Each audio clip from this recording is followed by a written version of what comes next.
देखिए latest episodes बिल्कुल ad free.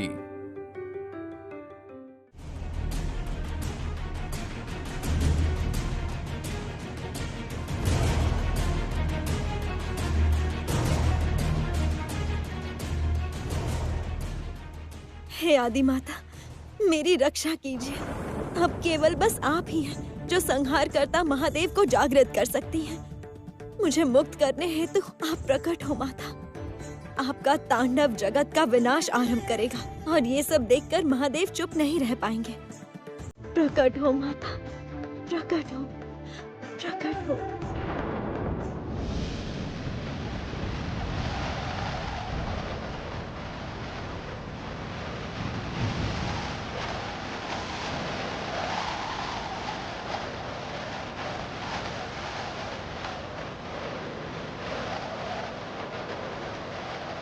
अचानक ऐसा तांडव कैसे शुरू हुआ? तो क्या नारायण विष्णु माया का उपयोग करने जा रहे हैं? शांत हो जाओ असुरगण। ये भी तुम सबको भ्रमित करने के लिए एक छल है। घबराओ मत।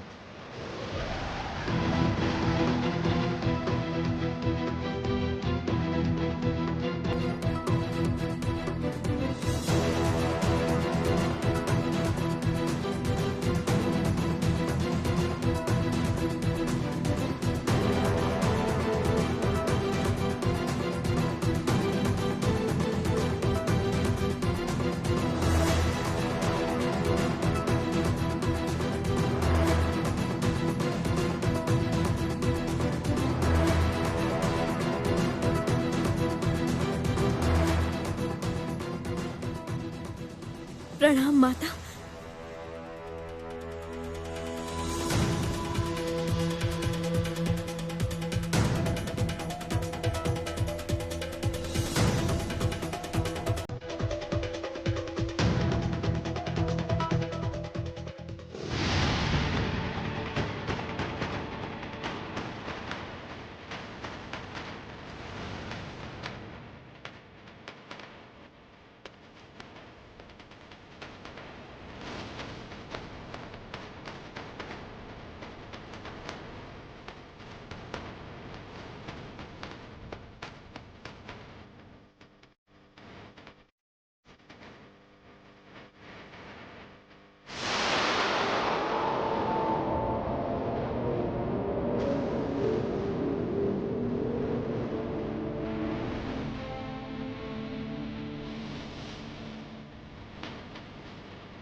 मैं आपसे भयभीत नहीं हो रहा हूं देवी। मेरा संहार इतना सहज नहीं है। आप केवल कुछ असुर सेना का ही विनाश कर सकती हैं।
अब महादेव के जागृत होने का पर्याप्त कारण है। आशा करता हूं अब उनका ध्यान भंग होगा।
नारायण नारायण। हे प्रभु, हे पिताश्री, यदि देवी काली का क्रोध शांत न हुआ तो सर्वनाश हो जाएगा।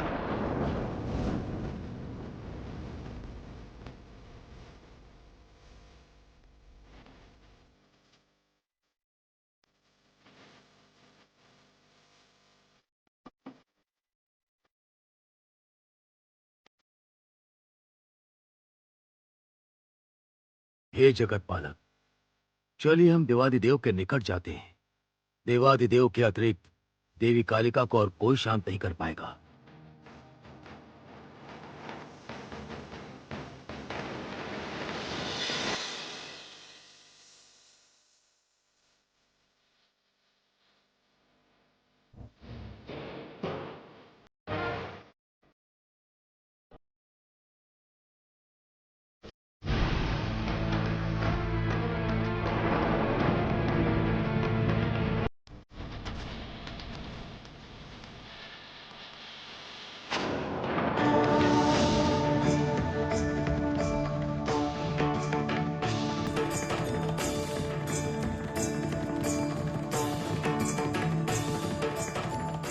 हे देवादिदेव, महाकालिका जागृत हुई है।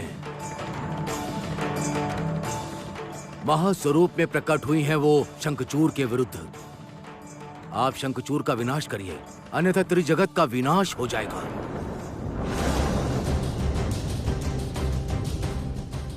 देवी कालिका को शांत कीजिए महादेव, जगत की रक्षा कीजिए।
अब समय आ चुका है शंखचूर के संहार का।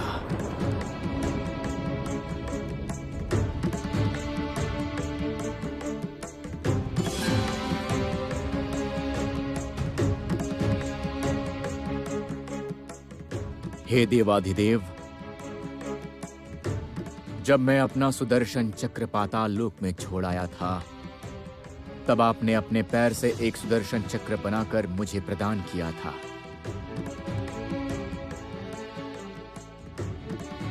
आज मैं आपको एक विशेष त्रिशूल दान करता हूं। इस त्रिशूल से आप शंखचूर का वध कीजिए।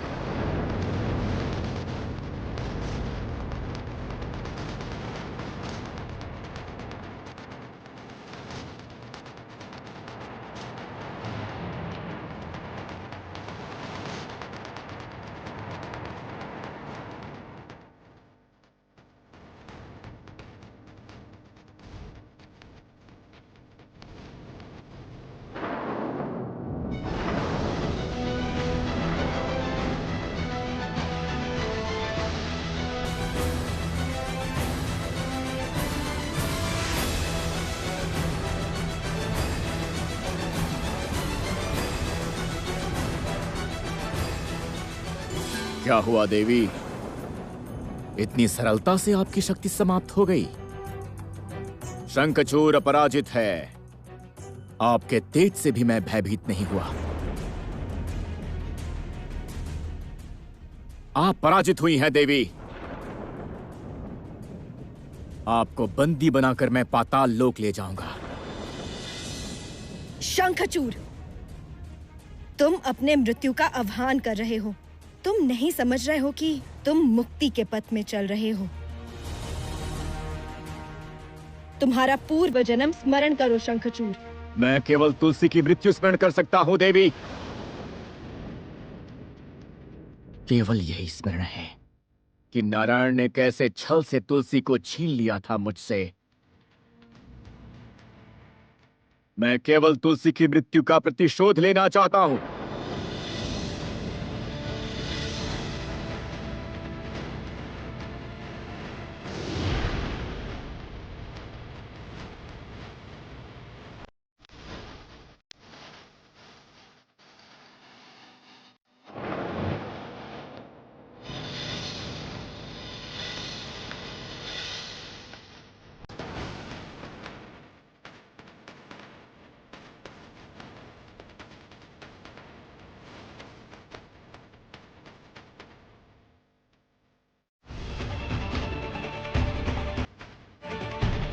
प्रणाम महेश्वर।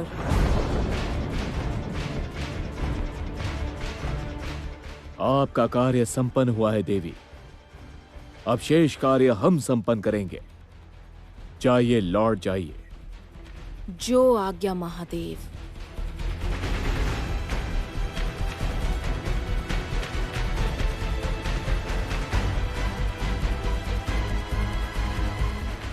शंखचूड़, तुम अपने पूर्व जन्म के कर्मों के कारण अभी तक जीवित हो, किंतु और नहीं। अब तुम्हारा अंतकाल आ चुका है। शंखचूड़, तुम्हारा दंभ ही तुम्हारी मृत्यु का कारण होगा। इस दंभ के कारण ही तुम पूर्व जन्म में भी अभिशप्त हुए थे शंखचूड़। दंभ तो तुम्हारा भी कम नहीं है नारायण। तुम्हें क्या लगता है तुम जगत पालक हो इसलिए तुम जो चाहे वो कर सकते हो? मेरी पवित्र पत्नी को स्पर्श करके उसे देह त्यागने पर बाध्य किया है तुमने। तुम्हारा अपराध अपराध नहीं है नारायण। बोलो, तुम्हें कौन दंड देगा? शंखचूड़, तुम्हारा इतना साहस कि तुम नारायण का अपमान कर रहे हो। तुम्हें क्या लगता है ऐसे घेर कर तुमने मुझे बंदी किया है? नारायण को तुमने दंड युद्ध में पराजित किया है। तुम्हारी ये धारणा सत्य नहीं है शंखचूड़। हमने अपनी इच्छा से तुम्हें जीतने दिया है क्योंकि हम चाहते थे कि तुम श्राप मुक्त हो। अब तुम्हारा दंडित होना निश्चित है शंखचूड़।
प्रभु, माता, मैं ये कैसे भूल गया कि मैं तो श्रीदाम हूं, आपका परम भक्त। मैंने अहंकार के वश में श्री विष्णु को इच्छानुसार पाना चाहा था, इसलिए श्रापित हुआ था। मुझे क्षमा कर दीजिए प्रभु, मुझे क्षमा कर दीजिए माता। अब जाकर तुम्हें मुक्ति मिली है शंखचूड़।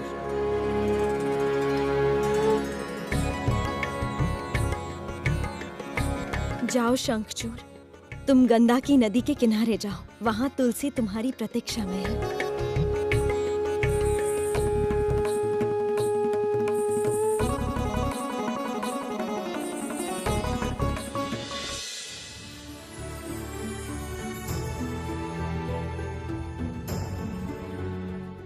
तुलसी,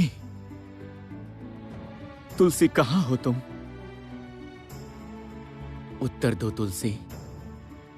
देखो मैं आया हूं तुलसी। मेरा हृदय तुम्हारे लिए अत्यंत व्याकुल है तुलसी।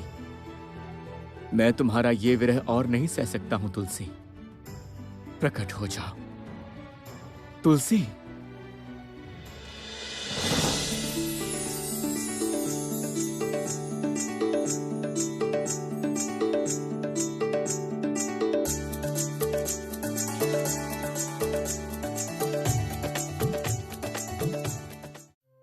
तुलसी,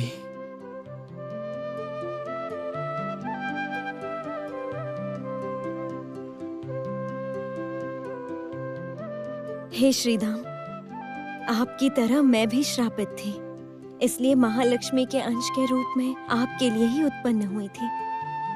प्रभु नारायण ने मुझे पाप मुक्त किया है। अभी मैं पृथ्वी लोक में पवित्रता की मूर्ति के रूप में पूजित हो रही हूँ। तुलसी, मुझे श्राप मुक्त होकर अपना स्वरूप वापस मिला है, किंतु अब मेरा क्या कर्तव्य है? क्या करना होगा मुझे? मुझे कौन मार्ग दिखाएगा देवी? हम दोनों ने समस्त बंधन खंड करके अपने धर्म का पालन किया है। आप देवी महालक्ष्मी के पास जाइए, पूछिए कि क्या है आपकी नियति में। देवी ही आपको सही मार्ग दिखाएंगी।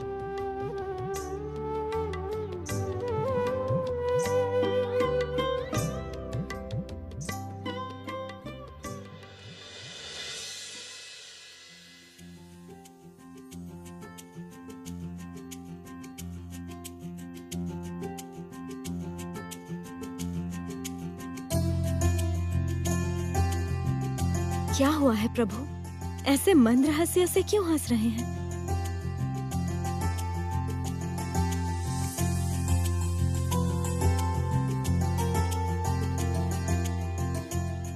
देवी, आज बहुत समय के बाद तुम्हारे हाथों के स्पर्श से सज रहा है वैकुंठ। आज मैं बहुत प्रसन्न हूं देवी, किंतु मैं सोच रहा हूं कि कुछ समय बाद तो हमें पुनः वैकुंठ छोड़कर जाना ही होगा। नहीं प्रभु, मैं अभी वैकुंठ छोड़कर कहीं नहीं जाना चाहती। मैं आपके साथ यहीं वास करना चाहती हूँ।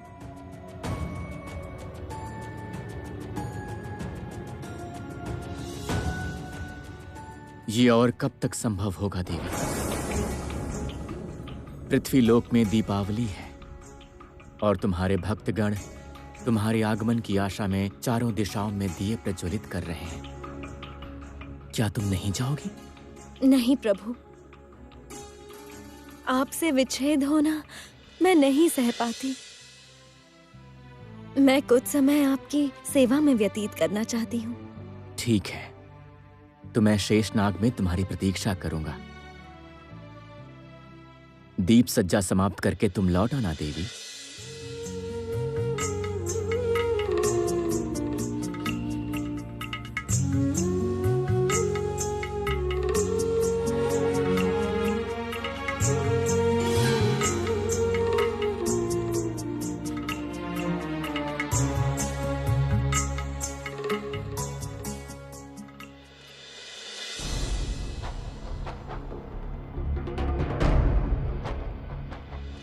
देवी,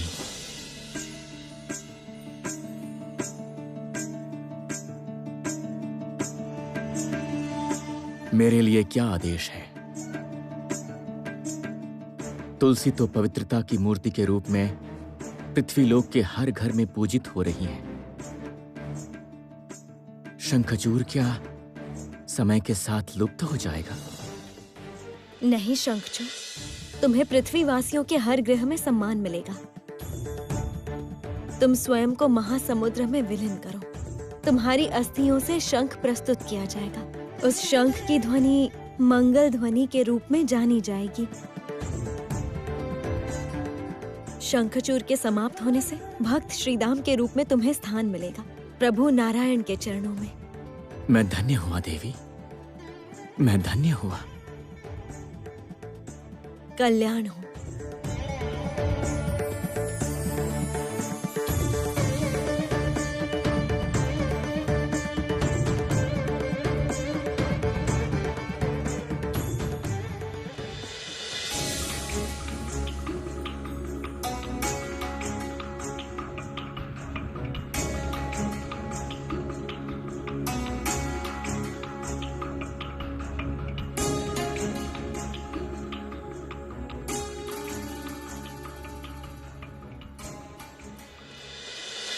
हे समुद्र देव, मैं आपके अंदर विलीन होना चाहता हूं।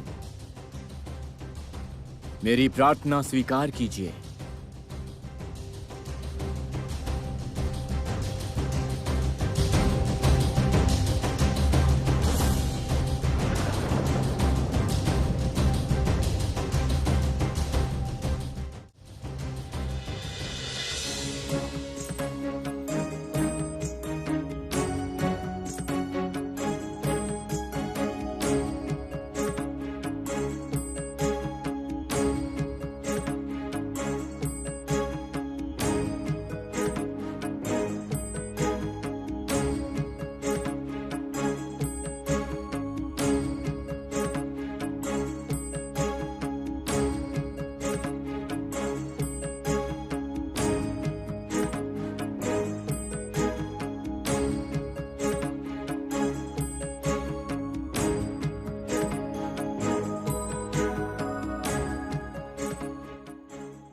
देवी, आज महासमुद्र में शंखचूर विलीन हुआ है।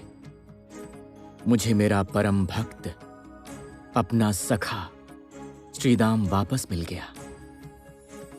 आज एक कठिन अध्याय का अंत हो गया।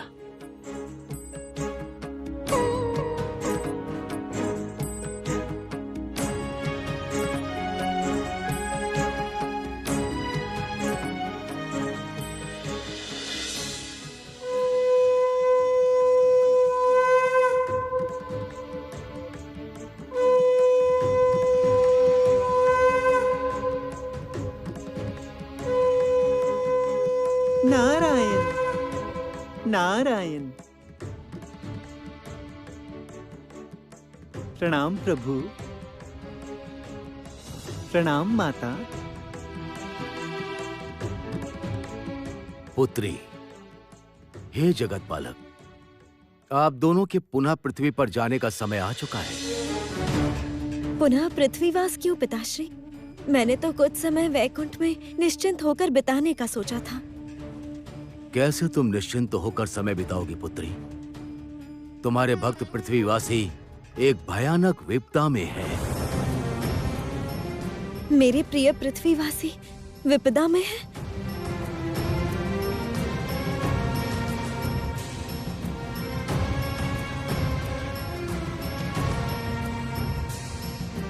कैसी विपदा पिताश्री? पुत्री, नैमिषारण्य में महर्षि भृगु को क्रोधित करने के लिए अलक्ष्मी ने जो प्रयास किया था, उसके बदले में उसने मुझसे एक वरदान मांगा है।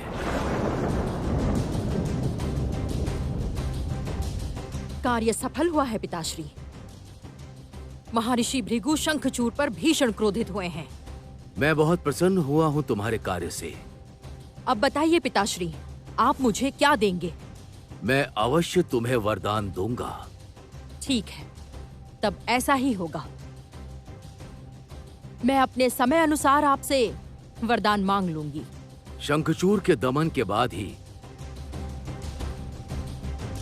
अलक्ष्मी मेरे पास आई थी।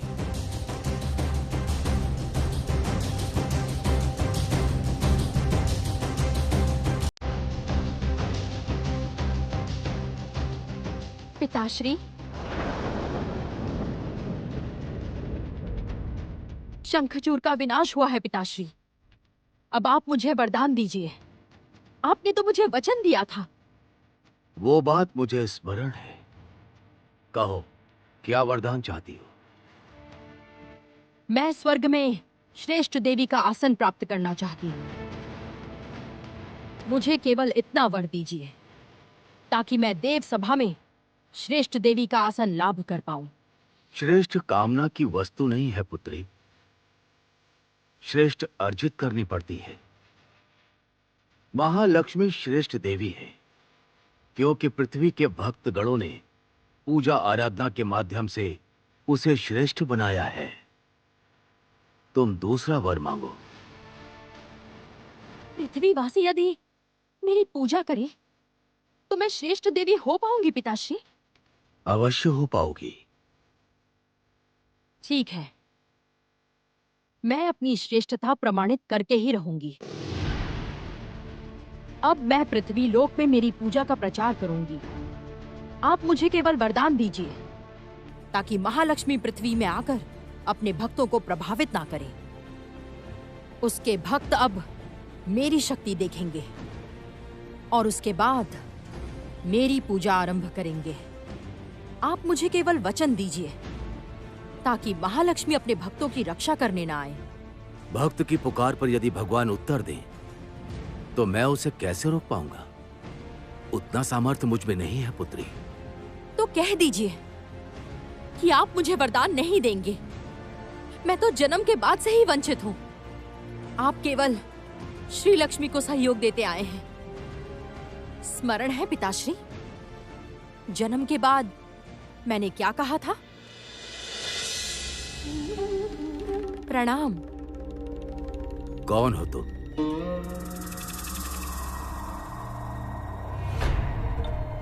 अपनी उत्पत्ति को स्वयं ही नहीं पहचान पा रहे हैं पिताश्री। श्री लक्ष्मी को उत्पन्न करने में इतने मग्न थे कि आपसे अभिज्ञता में जो अमंगल का साया उत्पन्न हुआ था वो भी नहीं देखा आपने। अर्थात मैं तो आपके द्वारा ही उत्पन्न हुई हूं पिताश्री, किंतु आपकी अबोधता में श्री लक्ष्मी की विपरीत दिशा में। मैं श्री लक्ष्मी की विपरीत हूं पिताश्री। उसके साथ होगा सौभाग्य और मेरे साथ होगा दुर्भाग्य।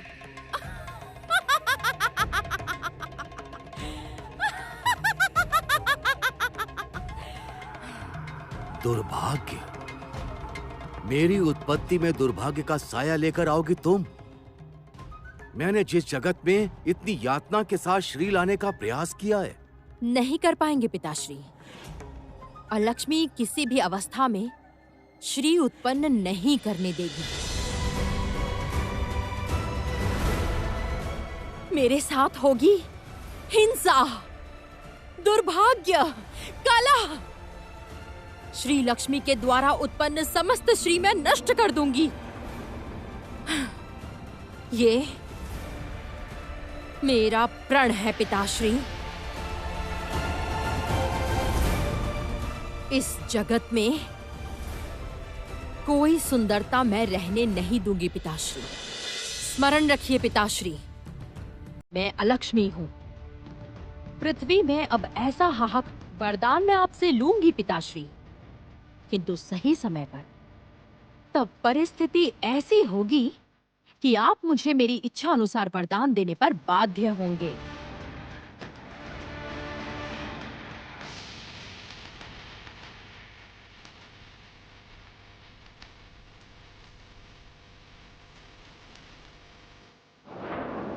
इसीलिए अब एक महासंकट आने जा रहा है। अर्थात अलक्ष्मी अब कुछ ऐसा करेगी जिससे पृथ्वी लोक का विनाश होगा। मुझे ऐसी आशंका है। माता, आपके बिना कौन रक्षा करेगा पृथ्वी की? आपको पुनः पृथ्वी पर अवतरित होना होगा माता। उचित।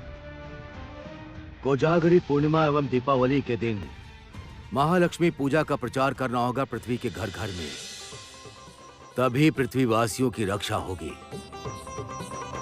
और पुत्री, तुम्हें उसके लिए मानव रूप धारण करना होगा। हमारे विच्छेद का समय पुनः आ चुका है देवी। पृथ्वीवासियों के मंगल के लिए मुझे वहां जाना ही होगा पिताश्री। मुझे आप एक वरदान दीजिए। क्या वर चाहती हो पुत्री? पृथ्वी में कोजागिरी पूर्णिमा एवं दीपावली में यदि महालक्ष्मी की पूजा का प्रचलन चल पड़े तो अलक्ष्मी को कभी भी देवी के रूप में सम्मान नहीं मिलेगा। उसकी पूजा भी कहीं नहीं होगी। तथास्तु पुत्री, वही होगा। तभी अलक्ष्मी और कोई अशांति उत्पन्न नहीं कर पाएगी।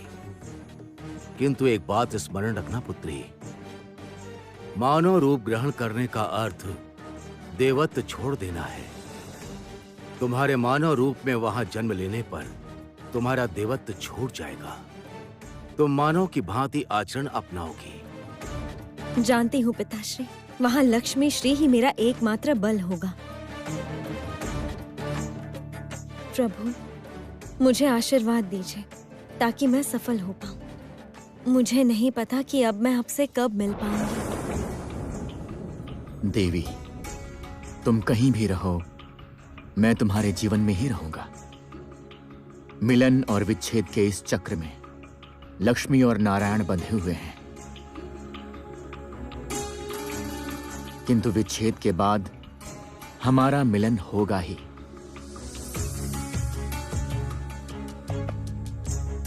तुम निश्चिंत होकर मानव जन्म के लिए तत्पर रहो देवी।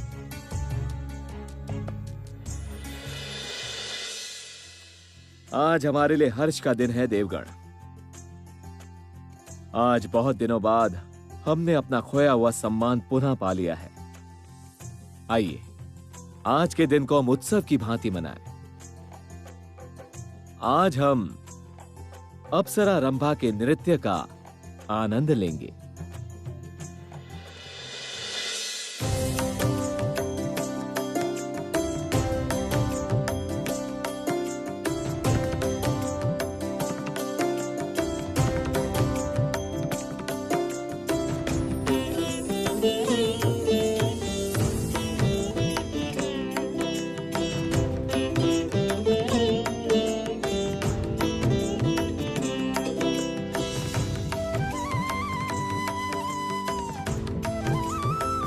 प्रणाम देवगण।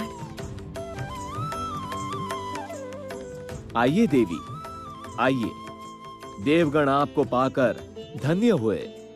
मैंने यहाँ आकर संभवतः आपके आनंद में बाधा डाली है, किंतु मेरे पास समय बहुत कम है। जो निर्णय लेना है बहुत जल्द लेना होगा, इसलिए मैं यहाँ पर आई हूँ। क्या हुआ है देवी? आप सब तो जानते ही हैं कि शंखचूड़ और तुलसी की मुक्ति के लिए पिताश्री ब्रह्मा ने एक कौशल अपनाया था।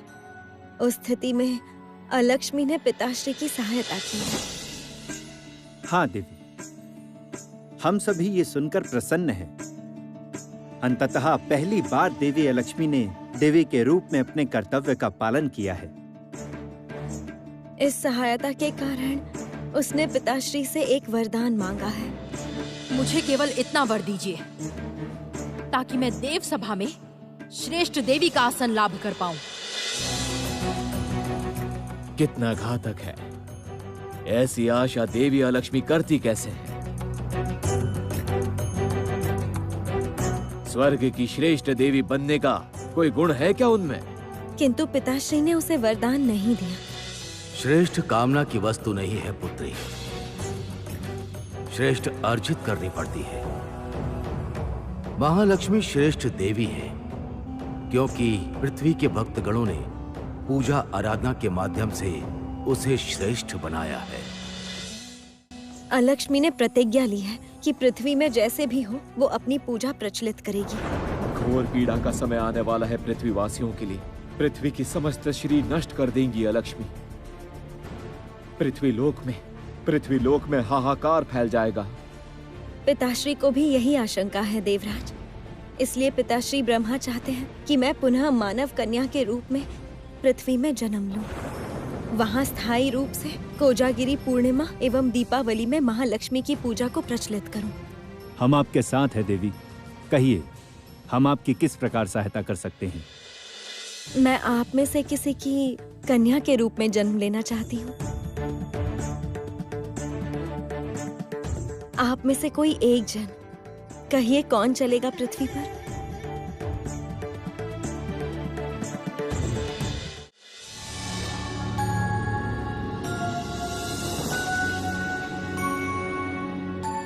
मैं जाऊंगा देवी। आप मुझे अनुमति दीजिए।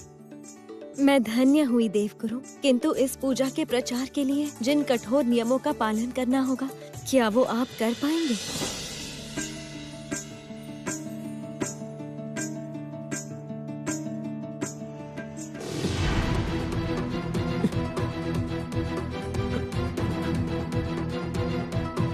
ये क्या? ये ऐसे कंपित क्यों हो रही है देव सभा? ये कैसा लक्षण है?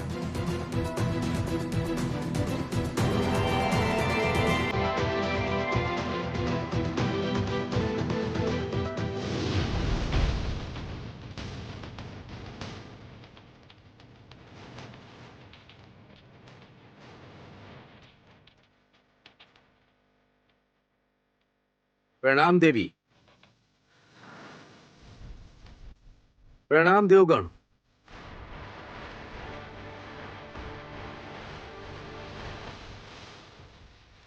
असुर गुरु शुक्राचार्य, आप यहां देव सभा में?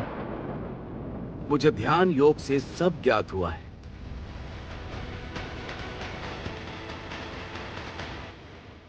देवी, मैंने आपके प्रति जो अन्याय किया है, अब उसका प्रायश्चित करना चाहता हूं। मुझे एक अवसर दीजिए। आप ऐसे भी हमारे पास असुर कन्या के रूप में पूजित होती हैं, इसलिए मैं स्वयं आपके पिता के रूप में जन्म लेकर आपकी पूजा को प्रचलित करने का प्रयास करूंगा। ऐसा नहीं हो सकता असुर गुरु। आपका कदापि विश्वास नहीं कर सकते हैं हम। देवगुरु, आप मुझे इस तरह से अपमानित नहीं कर सकते। कौन से सम्मान का कार्य आपने अभी तक किया है असुर गुरु शुक्राचार्य? सर्वदा आपने असुर शक्ति का देवताओं के विरुद्ध ही प्रयोग किया है। यही मेरा धर्म है। असुर गुरु होने के नाते यह देखना मेरा कर्तव्य है ताकि कोई वंचित ना रहे। मैंने वही किया देवगुरु। ओह, तो यही कर्तव्य पालन के लिए आप देवी के पिता के रूप में पृथ्वी लोक में जन्म लेना चाहते हैं, पुनः देवताओं के विरुद्ध षड्यंत्र रचने का प्रयास करना चाहते हैं। देवगुरु, मैं भृगुपुत्र शुक्राचार्य, मैं जो करता हूँ छिप कर नहीं करता। मैं जो बोलता हूँ सामने बोलता हूँ। मैं कभी छल का आश्रय नहीं लेता। असुर गुरु ने सही कहा है देवगुरु। मैंने कभी उन्हें छल का आश्रय लेते नहीं देखा। वो अपने कर्तव्य के विषय में सचेत है, इसलिए पृथ्वी लोक में पिताश्री के कर्तव्य का भी पालन करेंगे।